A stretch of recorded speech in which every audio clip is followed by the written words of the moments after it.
Hey good people, and welcome back to my channel. Today, I have the honor and privilege of bringing to you a new review. But before we get things started, if you want to support my channel, then feel free to hit that subscribe button. I'm currently at 97 subscribers, and I'm trying to get to at least 100 before Memorial Day.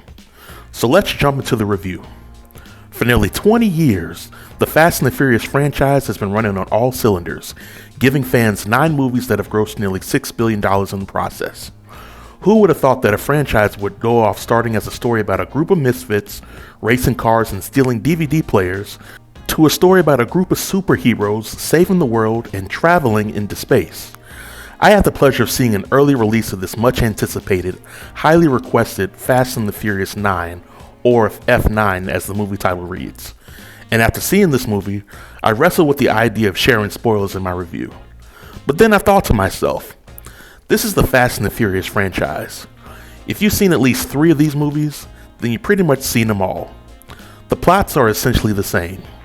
You pretty much know that there will be some kind of elaborate action sequences.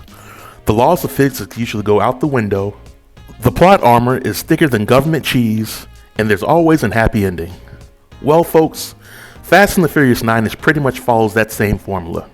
So for the purposes of this review, I will share with you what makes Fast and Furious 9 different from the previous 8 movies. I'll also share with you what I liked and disliked about the movie, and I'll give my rating. So here goes. What makes Fast and Furious 9 different from the previous 8 movies is the focus on family. And according to my estimate, over the previous 8 movies, the word family was used a grand total of 173 times. Okay, I made that stat up, but everyone knows that in every movie, Dom and company talk about family in some form. Well, in this movie, we are introduced to a new character named Jacob, played by John Cena. Jacob is Dom's brother, and much of the movie centers around the backstory of for why Dom and Jacob fell out and why Dom considers family so important. And to think, it took 9 movies to finally get this story. Also, this is the first Fast and the Furious movie since Part 5 that didn't include The Rock. And it is my opinion that this movie didn't really need The Rock.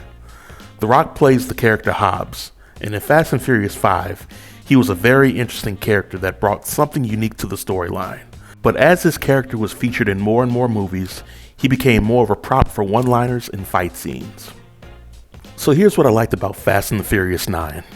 The storytelling, well, at least the storytelling that focused on the younger version of Dom, was some of the best storytelling in the Fast and the Furious franchise history. The storytelling was able to close some of the plot holes from previous movies related to Dom as a character. I also like the tone of the movie.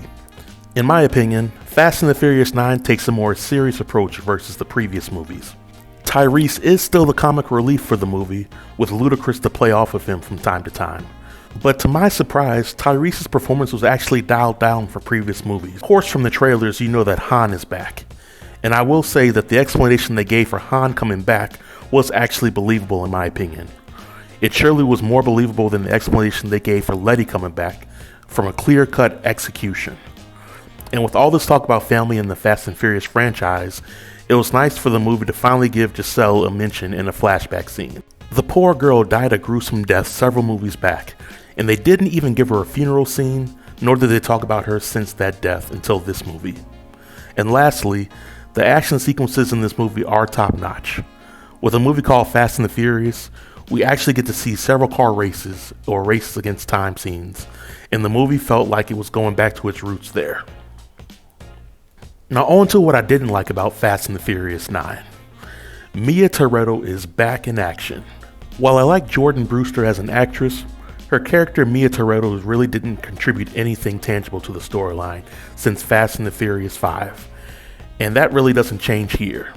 Now I understand with Jacob being introduced into the movie, it would make sense on paper to bring Mia back so that the siblings could share a scene together. But leaving Brian at home to take care of the kids while Mia participates in saving the world missions wasn't really believable to me. Also, here's the inner nerd coming out in me. Some of the members from the Tokyo Drift movie, Sean, Twinkie, and Earl, share a few scenes in Fast and the Furious 9. But in the timeline continuum, the events of Tokyo Drift happened after Fast and the Furious 6, which, if we're being generous, may have been a few years because Elena was still pregnant with Dom's child. I say that to say that the Tokyo Drift characters looked old as hell in this movie, and the characters should be 21 years old at best. But that's pretty much a nitpick. And lastly, Charlize Theron returns as the villain Cypher, but I really didn't view her as a huge threat to the team like I did the last movie. Also, the simple Jack haircut was a little too distracting for me. Overall, Fast and the Furious 9 was 100% predictable, it had its fun moments, and I could see myself watching it again. If I had to give this movie a rating on a scale of 1 to 10, I would give it a solid 6.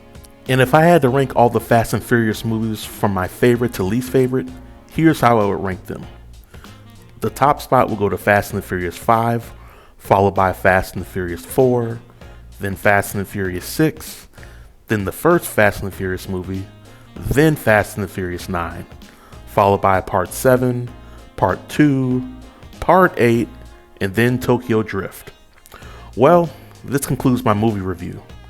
Here's my question for the day. How would you rank the Fast and the Furious franchise movies from best to worst? Leave a comment in the comment section, and always remember to stay tuned and stay safe. Peace.